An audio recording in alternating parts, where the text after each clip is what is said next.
But this is such a frustrating. This was super fun. We had one of the best summers. There are a few moments in Hollywood that linger long after the cameras stop rolling. And for Jennifer Aniston, The Good Girl with Jake Gyllenhaal was one of them. It wasn't just another film. It was a collision of talent, youth, and undeniable chemistry that turned quiet scenes into something electric. Looking back, Jennifer laughs, but there's a glint of nostalgia in her voice that tone actors have when they talk about something that was both professional and deeply human. And at the time, Jennifer was stepping into unfamiliar territory. She had spent years as America's sweetheart, the girl next door, with the golden smile and effortless charm. But the good girl demanded something different. Darker, more vulnerable. She was playing Justine, a lonely woman trapped in a mundane life, desperate for meaning. Opposite her was a young, intense Jake Gyllenhaal, barely in his 20s, with eyes that held both innocence and danger. He was just too talented, Jennifer once said with a teasing grin. It wasn't fair. But behind the laughter was truth. Jake had a presence that filled the room even when he wasn't speaking. He was quiet, observant, and then suddenly magnetic. There was a confidence about him that felt unpolished yet powerful, as if he didn't even realize how captivating he was. Their scenes together were heavy, emotionally charged, layered with intimacy and conflict. And yet, between takes, the energy was something else entirely.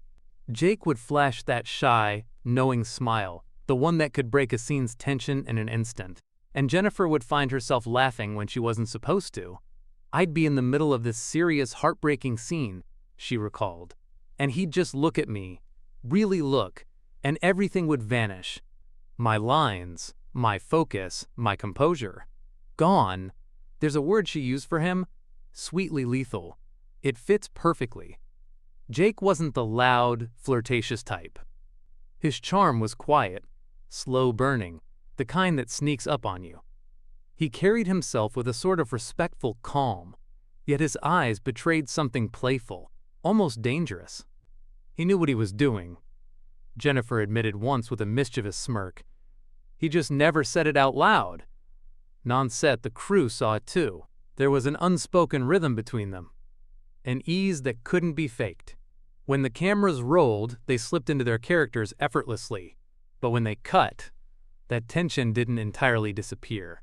It hung in the air, soft and electric, like static before a storm. Jake's quiet humor didn't help. He'd whisper something ridiculous between takes, timing it just right to break Jennifer's focus. And that was it, she said. Scene ruined. Everyone laughing. Me blushing. MBUT beyond the teasing. There was respect, deep and mutual. Jake admired her professionalism, the way she balanced humor and heart even in the toughest scenes. For Jennifer, working with someone so young yet so grounded was refreshing. He had this rare mix, she said, of humility and confidence. Like he knew he was good but didn't need to prove it. Years later, fans would speculate about whether their chemistry extended beyond the screen. The way Jennifer smiled when his name came up in interviews didn't help quiet the rumors, but she handled it with grace, always skirting the line between confession and mystery. Jake, she'd say, laughing softly, was trouble, the best kind. When Jake himself was asked years later, he admitted to having a crush on her during filming. It was torture, he said with a grin, like having a crush on your teacher. He described their time together as both thrilling and nerve-wracking. And Jennifer, ever the queen of composure, had no idea. NTHAT mutual admiration, that unspoken spark has lasted decades. Even now, when their names are mentioned together, there's a collective sigh from fans who remember The Good Girl not just for its story, but for the subtle magic between its leads. It wasn't just acting, it was connection caught on film. Jennifer often says that chemistry is one of Hollywood's most unpredictable forces. You can't fake it, she insists. It's either there or it's not. And with Jake, it was definitely there. When asked what made it so memorable, she paused for a moment, as though replaying scenes in her mind. The late-night shoots, the laughter between takes, the feeling of being seen in a way that transcended the roles they were playing. It's rare, she said finally. Sometimes, you meet someone who reminds you why you fell in love with storytelling in the first place.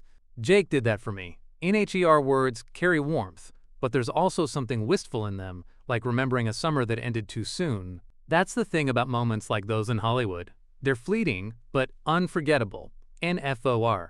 Jennifer Aniston. Jake Gyllenhaal wasn't just a co-star. He was a spark, the kind that ignites both the art and the heart. Sweetly lethal, she once called him. And even now you can tell, she meant every word. Hollywood has a funny way of pairing souls who seem meant to find each other, even if only for a few fleeting hours on set. When Jennifer Aniston and Jason Bateman first worked together, it wasn't the fireworks of instant attraction that marked their connection. It was something subtler, something steadier. The kind of bond that starts with laughter and lingers long after the jokes fade. Jason and Jennifer had known of each other for years before they ever shared a screen. Both had come up through the same world. Television's unpredictable rhythm, fame's fickle affection, and the quiet exhaustion that comes with staying likable in a business built on facades. But when they finally teamed up in The Switch, audiences immediately sensed it. This wasn't just acting. It was two old souls, perfectly in tune, pretending to fall in love, and maybe, in some small way, actually doing it. Jason Bateman was nothing like Jake Gyllenhaal's intense, brooding energy. He was dry, sarcastic, dependable, the kind of man who doesn't try to charm but somehow always does. He wasn't sweetly lethal. He was quietly disarming. His humor was razor sharp, but his warmth came from the spaces between his words. The pauses, the glances, the moments when he let silence say everything. Jennifer often said that Jason was her safe place on set. With Jason, she explained, you could be falling apart inside, and he'd just make one tiny comment that made the whole world feel lighter again. During The Switch, she was coming off a difficult period, a whirlwind of tabloids, heartbreak, and the constant microscope of public fascination. She was tired of being the one who got left, tired of every smile being dissected, every man she spoke to turned into a headline. Jason never brought any of that up. He never asked, never pried. Instead, he'd walk onto set with his easy grin and say something like, "You look like you're about to tell me I missed my cue again." And just like that, she'd laugh. NTHAT was Bateman's secret power, subtlety. He didn't demand attention, he earned trust. Their chemistry on-screen was effortless because off-screen, they shared something deeper than flirtation. Respect. Jason admired her professionalism, how she showed up prepared, grounded, still humble, despite being one of the most recognizable faces on Earth. Jennifer admired his calmness, that quiet flame that burned steady even when chaos swirled around. And in interviews, she'd light up when talking about him. "Jason's the guy who makes you believe that good men still exist," she said once, half joking but meaning every word. "He's one of those rare people who are exactly who they appear to be." NBUT. It wasn't all seriousness. They were notorious pranksters on set. During filming, Jason once swapped Jennifer's water with flat soda, just to watch her reaction during a take. She didn't miss a beat, kept her line, gave him a knowing glare, and whispered later, "You owe me a new palette." They laughed so hard the director had to call a break. That's how it was with them, a shared rhythm that no script could create. Years later, their friendship only grew stronger. They worked together again on Horrible Bosses and Office Christmas Party, their dynamic evolving with each project. Every time the same magic reappeared, that ease, that comfort, that understanding. In an industry often fueled by ego, Jason Bateman was refreshingly grounded. He didn't chase gossip, he didn't play games. He was, as Jennifer once said, a gentleman in a sea of chaos. And maybe that's why their bond felt so different. Because it wasn't built on drama or tension, but something rare in Hollywood. Quiet consistency. There's a beautiful irony to it. Jennifer, who spent decades being painted as unlucky in love, found one of her most meaningful relationships in friendship, with a man who never wanted anything from her except honesty. In one interview, she smiled and said, "If life had worked out differently, I'd have married Jason in another universe. But then again, maybe we'd ruin what we already have, and I wouldn't trade that for anything." And Jason? He's never shied away from his admiration for her either. When he received his Hollywood Walk of Fame star, Jennifer was there, tears in her eyes as she spoke about his kindness, his loyalty, and how he'd always been her rock through the unpredictable tides of fame. Her voice cracked when she said, "He's one of the truly good ones." That's the thing about Jason Bateman. He's not the man who sweeps you off your feet. He's the man who keeps you standing when the world tries to knock you down. And for Jennifer, whose life had been defined by loss and reinvention, that kind of presence was more intoxicating than any whirlwind romance. They never dated, never crossed that invisible line. But everyone who saw them together, in interviews, on red carpets, behind the scenes, could feel it. A connection built on unshakable trust and deep affection. It was romantic but not romantic. Intimate but untouchable. And Hollywood often celebrates the explosive, the scandal, the passion, the heartbreak. But sometimes, the most powerful bonds are the quiet ones. The ones that don't burn fast but glow slow, warm, and steady. Jason Bateman was that for Jennifer, a reminder that love, in its purest form, doesn't always need to be declared. Sometimes, it just needs to be. And maybe that's why their friendship endures. Not because it defied the rumors, but because it transcended them. In a city built on illusion, they found something real. And a quiet flame, still burning. If there's one man in Hollywood who seems untouched by time, it's Paul Rudd. The world jokes about his secret to eternal youth, but Jennifer Aniston swears it's not skincare. It's his soul. He's powered by yogurt and good intentions, she once laughed, that signature sparkle in her eye. But beneath the jokes lies a truth that even Jennifer can't deny. Her bond with Paul is one of the most effortless, genuine, and enduring friendships she's ever known. Their story began long before the cameras of Friends or Wanderlust rolled. They met in the unpredictable chaos of the 90s, both on the rise, both still figuring out who they were in an industry that loves to tell you who to be. Back then, Paul was charmingly awkward, endlessly kind, and almost allergic to ego.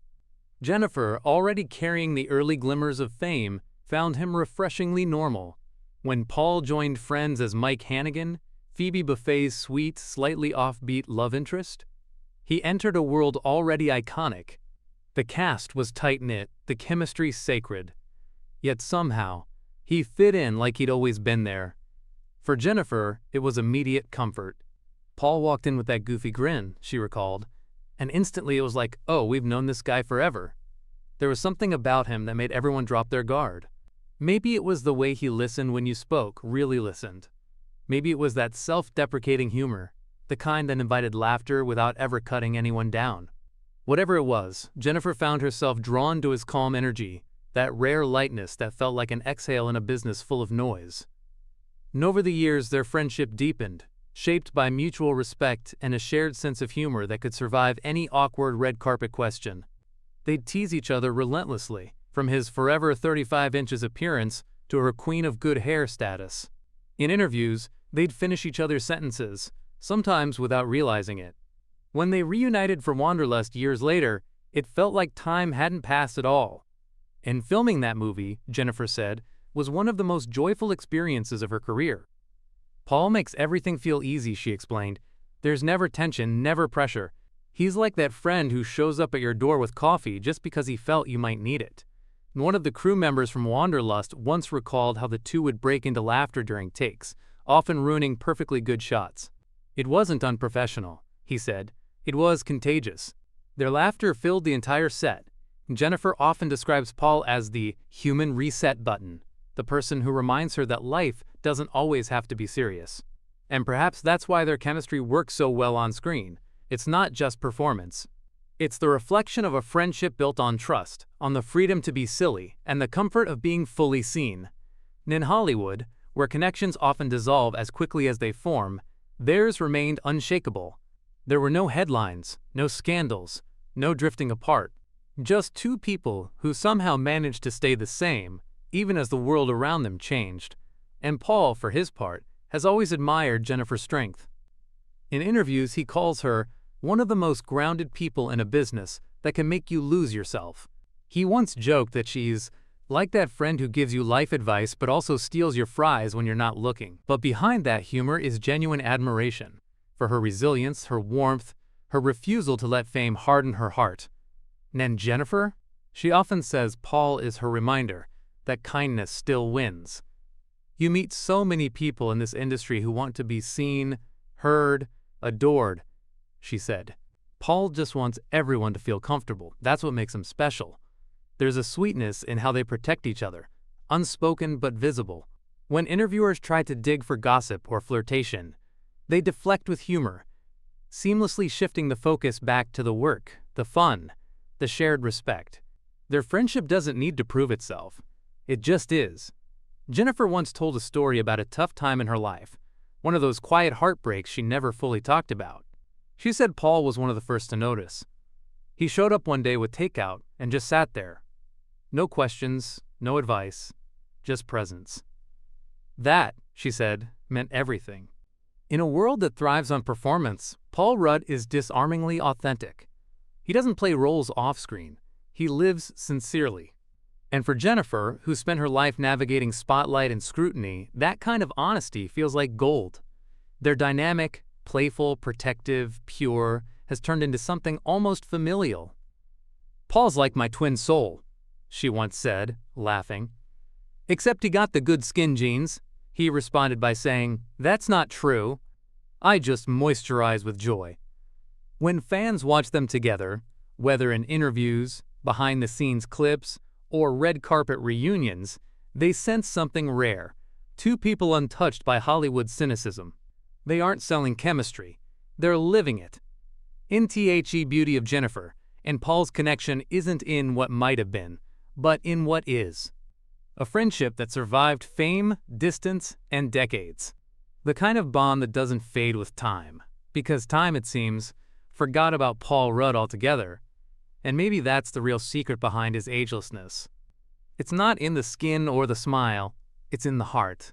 The same one that has, for years, reminded Jennifer Aniston that the best kind of love isn't always romantic. Sometimes it's the laughter between two old friends who never stopped believing in good intentions, and maybe a little yogurt. If Jennifer Aniston's world was built on grace, timing, and composure, Adam Sandler came crashing through it like a whirlwind of noise, jokes, and jelly donuts. Where she was precise, he was unpredictable. Where she thrived on subtlety, he lived for chaos. And yet somehow, when they met, the two found the kind of magic that even Hollywood couldn't script. A chaotic, hilarious, and unexpectedly tender partnership that's lasted decades. Their first major collaboration, Just Go With It, 2011, was the cinematic definition of chemistry that couldn't be faked. From the very first day on set, it was clear that Adam and Jennifer weren't just co-stars. They were siblings in mischief, conspirators in laughter. There was something about their dynamic that transcended the camera lens. They weren't trying to be funny. They were funny in that natural, unfiltered way that can't be rehearsed. Jennifer often describes Adam as her brother who won't stop making her laugh. It's not a metaphor. It's a reality. He teases her endlessly, mocks her coffee orders, interrupts her takes, and somehow gets away with all of it. Why? Because behind every joke is a deep, unshakable affection. And on the set of Just Go With It, Adam's mission became one thing: to break Jennifer's composure. "I can't handle it when she's too serious," he once said, "so I make it my goal to ruin her perfect takes." And he did. There are endless outtakes of Jennifer trying to deliver her lines while Adam goes off script, throwing in the most absurd comments imaginable, just to watch her face crumble into laughter. Jennifer admitted, "You can't win against Adam. The more you try to keep a straight face, the funnier he gets. It's like he smells your resistance." In BUT, beneath the comedy chaos, there's something far more profound between them, a quiet loyalty that's become the foundation of their friendship. Adam Sandler, for all his goofiness, is one of the most fiercely loyal people Jennifer has ever known. "He's the guy who calls to check on you just because," she said. "He remembers birthdays, anniversaries, your dog's name. He shows up when it matters." NTHAT loyalty isn't just words, it's action. When Murder Mystery came around in 2019, it wasn't just another movie. It was a reunion of hearts. They slipped back into that effortless rhythm, the kind that comes only with trust built over years. The same laughter, the same teasing, the same spark. Only deeper, more seasoned. Jennifer once shared a story from that shoot that perfectly sums up their friendship. It was a long day, the kind where exhaustion hangs heavy in the air. She was tired, emotionally drained, and fighting a headache that just wouldn't quit. Adam noticed. He didn't make a big deal of it. He just disappeared for a bit and came back with her favorite smoothie. No cameras, no audience, no grand gesture. Just Adam being Adam, the prankster with a golden heart. That's what makes him special to her. The contradiction. He's chaos wrapped around kindness. The loudest guy in the room, but also the one who listens the most. Non-screen, their chemistry feels electric because it mirrors who they really are off-screen. Two people who bring out each other's light. Jennifer grounds Adam. Adam reminds Jennifer not to take life too seriously. Together they strike a balance that neither could achieve alone. And yet beneath all that laughter, there's a surprising emotional core. Jennifer once admitted that Adam was one of the few people who could make her cry. Not from laughter, but from kindness. He has this way of seeing through you, she said. You could be pretending to be fine, but he knows. He always knows. During an awards ceremony where Jennifer was being honored, Adam took the stage to give a speech. Instead of reading from the teleprompter, he went off script, classic Sandler style. But his words were heartfelt. Jen's the best, he said. She's kind, she's funny, she's the real deal, and she still somehow laughs at my jokes. That's how I know she's a good person. NTHE room erupted in laughter, but Jennifer's eyes glistened. Because beneath the humor, Adam meant every word. He always does. They've shared more than a decade of work. Just Go With It, Murder Mystery 2, and countless interviews and events. But their connection goes beyond Hollywood. They attend each other's family gatherings, check in on birthdays, and send thoughtful notes. When Adam's wife and daughters joined Jennifer at her Walk of Fame ceremony, it wasn't a PR move. It was family showing up for family. And in return, Jennifer has always celebrated Adam's success as if it were her own. When he received critical acclaim for Uncut Gems, she proudly said, "People forget how good Adam is. He's not just funny, he's brilliant. He has this huge, beautiful heart, and it shows in everything he does." Their friendship also stands as proof that not every male-female dynamic in Hollywood has to be romantic to be deeply meaningful. People always assume, Jennifer once laughed, but it's not like that. He's my brother. If my brother wore cargo shorts to a red carpet and made fart jokes during emotional scenes, and that's the truth of it. They don't need romance to have connection. They already have something pure, trust, laughter, and the freedom to be unapologetically themselves. Adam once said that Jennifer's presence is like good weather. It makes everything better, but you don't realize how much you needed it until it's gone. That's how he sees her, a quiet force of calm that steadies the storm. And for Jennifer, Adam is the reminder that joy doesn't have to be perfect. It can be loud, messy, unpredictable, but real. He reminds me that movies are supposed to be fun, she said, and that life is supposed to be funny. In a city obsessed with appearances, they are beautifully unpolished together. They laugh too loud, hug too long, and never take themselves too seriously. Maybe that's why their friendship works, because it's built not on the image of who they're supposed to be, but the comfort of who they truly are. NFOR, Jennifer Adam Sandler will always be more than a co-star. He's the brother who teases her mercilessly, protects her fiercely, and reminds her that even in the chaos, laughter is sacred. Because sometimes, the most profound love stories aren't romantic. They're the ones that make you laugh until your ribs ache, hold you when you least expect it, and never let you forget how good it feels to simply be yourself. And that's Adam Sandler, the chaos that healed her calm. In Hollywood, where charisma often comes loud and unrestrained, Steve Carell moves through the noise like a quiet melody, subtle, genuine, and utterly magnetic. For Jennifer Aniston, who has shared screens with some of the most dazzling men in the industry, Steve stands apart. Not because he tries to shine brighter than others, but because he doesn't try at all. His calm confidence, his humility, and his old-school grace make him the kind of man who doesn't need to perform to be unforgettable. When Jennifer first met Steve, she expected the Office Steve, that goofy, endearing awkwardness that made the world fall in love with Michael Scott. But what she found instead was something far more layered, a man whose humor wasn't a mask, but a window into his kindness. She later described him as the definition of effortlessly magnetic. You can't outcool him, you can only try to keep up. Their first collaboration wasn't about fiery chemistry or over-the-top emotion, it was about rhythm. that easy, natural flow that exists between two actors who trust each other completely. Jennifer once said that Steve's presence on set instantly changes the atmosphere. When he walks in, everyone softens, she explained. It's like someone turned down the world's volume. There's a story from one of their joint press events that perfectly captures this. A reporter tried to provoke a reaction by asking Jennifer about her romantic reputation, the endless media fascination with her love life. Before she could even respond, Steve gently intervened. "We're here to talk about the film," he said with a polite but firm tone, his smile never fading. It wasn't loud. It wasn't offensive. It was protective. The kind of gesture that doesn't draw attention but speaks volumes. Jennifer later called it one of the kindest acts of quiet respect she's ever experienced. That's who Steve Carell is. The man who doesn't need to be the hero, but somehow always ends up being one anyway.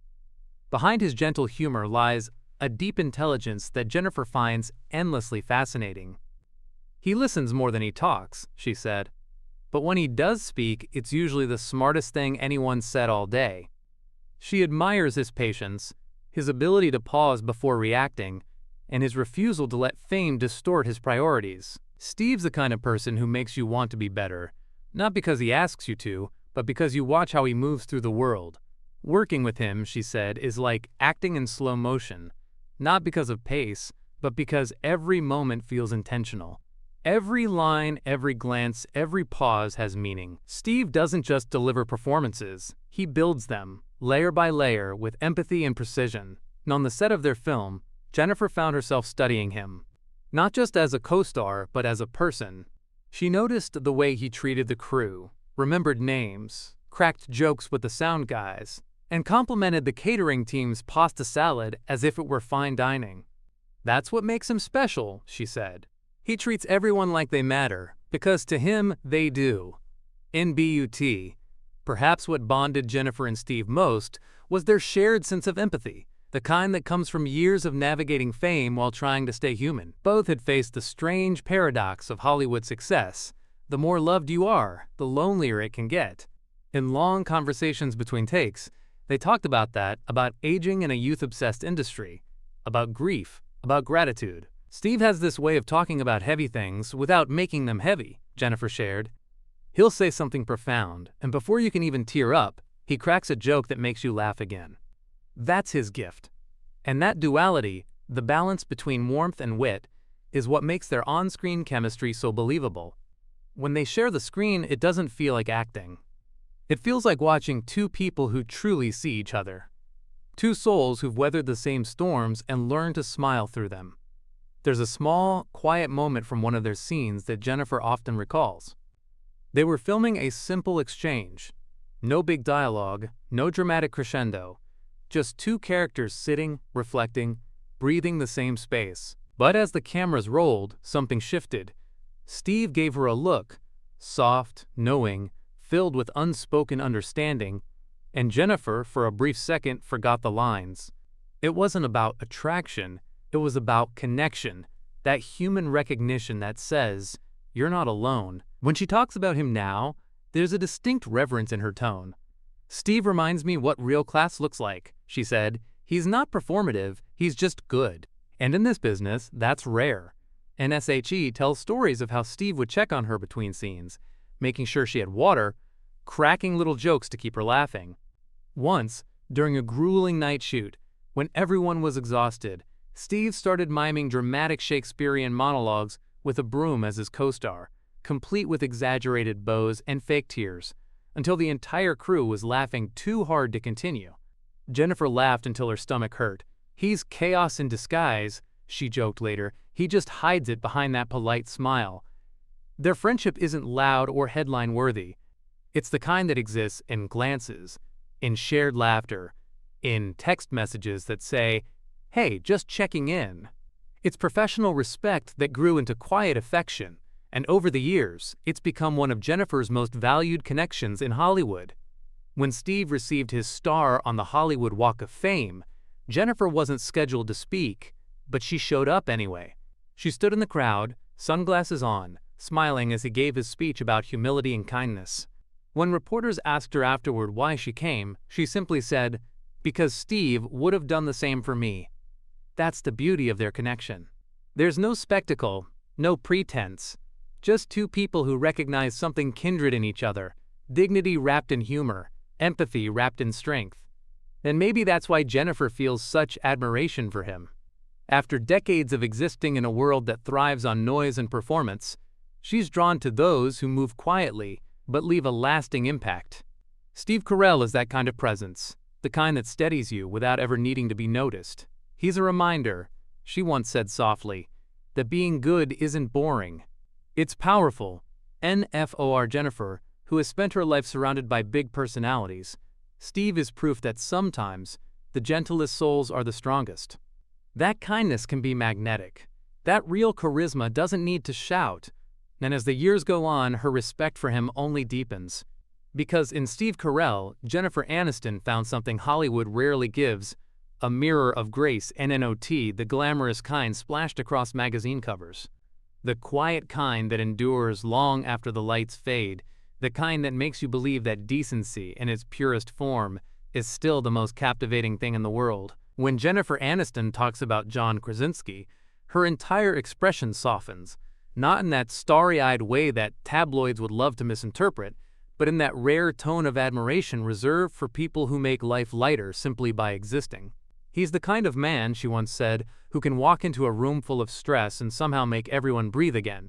Their paths first crossed long before they shared the same screen.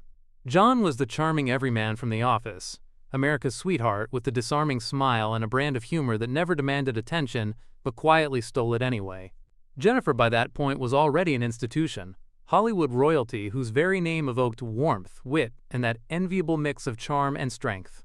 When they finally collaborated, fans expected sparks, but what emerged was something subtler, the kind of easy chemistry that feels more like home than heat. From the first table read, Jennifer noticed John's gentle rhythm, his way of listening deeply before speaking, his respect for everyone around him, from the lighting crew to the extras. In a town notorious for inflated egos, John was refreshingly grounded. "He's not performing kindness," Jennifer said with a smile. "He just is kind." During filming, John brought a sense of play that Jennifer couldn't resist. He would improvise quietly, slipping in lines so natural and mischievous that she often broke character mid-scene. "He's sneaky funny," she'd laugh. "The kind of humor that sneaks up on you and suddenly you can't stop laughing." The director once joked that shooting days with the two of them felt less like work and more like a summer camp, one filled with inside jokes, laughter echoing through the studio walls, and a strange sense of timelessness that made everyone forget the outside world existed. NBUT beneath the humor, there was a deeper connection, one of mutual respect and quiet understanding. Jennifer admired how John balanced his creative life with his family. His love for his wife, Emily Blunt, wasn't just visible, it was infectious. It changed the energy of every room he walked into. "He makes you believe in good men," Jennifer once remarked softly. "Not the fairy tale kind. The real kind, who love deeply, laugh freely, and lift others without trying to impress anyone." Non-set, John would often deflect compliments with a joke, and Jennifer, quick-witted as ever, would match him line for line until the crew was in stitches. They thrived on that rhythm, a balance of teasing and tenderness that made every moment between them sparkle. "It's like acting with your best friend," she said. "You trust each other enough to jump, knowing the other person will catch you." There was one particular day, long, hot, exhausting, when everyone's energy had drained. The lights were harsh, the air stagnant, and tempers were starting to fray. John, noticing Jennifer's quiet fatigue, disappeared for a few minutes. When he returned, he was holding 2 melting ice creams, grinning like a kid who'd just gotten away with something. He handed her one without saying a word. "You looked like you needed summer," he said simply. And just like that, the entire atmosphere shifted. Laughter returned, the heaviness melted, and the day carried on lighter than before. Jennifer would later describe that as one of those tiny acts of magic that defined John. He didn't grandstand, didn't try to impress. He simply noticed people, their moods, their silences, their unspoken needs. In an industry that often thrives on self-centeredness, that kind of empathy felt revolutionary. Their friendship extended beyond the set. They would text each other memes, share pet photos, and occasionally catch up for coffee when schedules aligned. Jennifer loved how John could talk about anything, from cinema to cooking to his daughter's latest antics, without ever veering into the self-important territory that Hollywood so often breeds. "He's real," she'd say. "Just this big-hearted goofball with the soul of a poet." When asked in an interview who she thought was the most underrated leading man in Hollywood, Jennifer didn't hesitate. John Krasinski, because he makes you feel seen, both as a person and as a performer, and that's rarer than people realize. But perhaps what touched her most was John's quiet resilience. He had built his career not through scandal or spectacle, but through authenticity. From sitcoms to action thrillers, he reinvented himself without losing that warmth that first made audiences fall in love with him. Jennifer often reflected on how rare that was, the ability to evolve without hardening. "He reminds me that you can be ambitious without being ruthless," she said. "That you can be funny without being cruel. And that success doesn't have to make you colder. It can make you kinder." During their final shooting day together, as the crew wrapped up, John pulled Jennifer into a quick hug. "Thanks for making this feel like play," he said with his trademark grin. She smiled back, a touch of melancholy in her voice. "Thanks for reminding me it's supposed to be." Later that night, she posted a behind-the-scenes photo of them laughing between takes. Her caption was simple: "Some people just make work feel like summer." It wasn't tagged, but anyone who knew their bond understood. Years later, in a podcast interview, Jennifer was asked what made her happiest in her work after all these decades. Her answer was immediate: the people, the laughter, the little moments you can't script, like sharing ice cream on a tough day, or cracking up so hard you forget there's a camera. That's the good stuff. And in that moment, you could almost see it: the sunlit set, the laughter spilling into the air, the friendship that felt as effortless as breathing. John Krasinski didn't just remind Jennifer Aniston of why she loved acting. He reminded her of what it meant to love life itself. NFOR. Jennifer, he wasn't just another co-star. He was the embodiment of that rare Hollywood truth, that sometimes the best kind of chemistry isn't about romance or tension, but about trust, laughter, and the kind of easy warmth that makes even the hardest days feel like summer. NHE was, as she put it, the reminder that joy can be quiet and still fill a room. When Jennifer Aniston talks about Ryan Reynolds, her laughter always arrives first, that signature contagious laugh that fills the room before the story even begins. Because with Ryan, she says you can't not laugh. Even when you're trying to be serious, you end up cracking up at something he's whispered under his breath. Ryan Reynolds is chaos in a tailored suit, sharp, spontaneous, and wickedly self-aware. But beneath the sarcasm and the perfectly timed one-liners lies something much rarer: sincerity. And that's what Jennifer loves about him. "He's the polite kind of trouble," she once joked. "The kind that ruins your takes but wins your heart." Their paths first crossed at a charity gala years before they ever shared a screen. Jennifer remembered him as the guy who somehow made a tuxedo look like a punchline, joking with waiters, photobombing celebrities, turning awkward small talk into stand-up material. "He didn't just own the room," she said, "he liberated it." When they finally worked together, Jennifer quickly realized that Ryan's energy was unlike anyone else's. He didn't just perform, he played. Every scene became an improvisational dance between his lightning wit and her grounded humor. "He's impossible in the best way," Jennifer laughed. "You think you're in control of a scene, and then suddenly, you're just trying to keep up with him." NBUT. It wasn't just comedy that impressed her. It was his kindness. The quiet, genuine way he treated people when no one was watching. Between takes, he'd check on crew members, crack jokes with assistants, and remember everyone's names. "Ryan makes people feel seen," Jennifer said. "That's his real superpower. Not the jokes, not the charm, but the way he makes everyone feel like they matter." There was one afternoon on set when the schedule had gone off track, tensions were high, and everyone was exhausted. Ryan noticed the crew's fatigue before anyone else did. Without saying a word to the producers, he ordered pizzas for everyone and personally helped hand them out. "You could feel the mood shift instantly," Jennifer recalled. Suddenly, everyone was laughing again. That's Ryan. He finds joy where others lose patience. Jennifer also admired how Ryan balanced his chaotic humor with genuine emotional depth. Beneath the wisecracks, he carried an empathy that surprised even her. During one scene that required subtle vulnerability, Ryan dropped the jokes and gave a performance so sincere it left the crew silent. "It's in those moments," Jennifer said softly, "you realize he's not hiding behind humor. He's using it to reach people." And off camera, their friendship carried the same playful warmth. They'd tease each other relentlessly in interviews, trade ridiculous memes, and occasionally double-text apologies for the jokes that went too far. "We roast each other like siblings," Jennifer admitted, "but there's so much love in it." And maybe that's what she valued most, the balance. Ryan was both mischief and heart, confidence and humility. "He reminds me," she said, "that you can make people laugh without ever being cruel. That humor can heal if you use it right." As she reflected on their time together, Jennifer smiled, her tone softening. "Ryan's the kind of person who walks into your life like a gust of laughter and leaves it a little brighter. He's chaos wrapped in kindness, and I mean that as the highest compliment."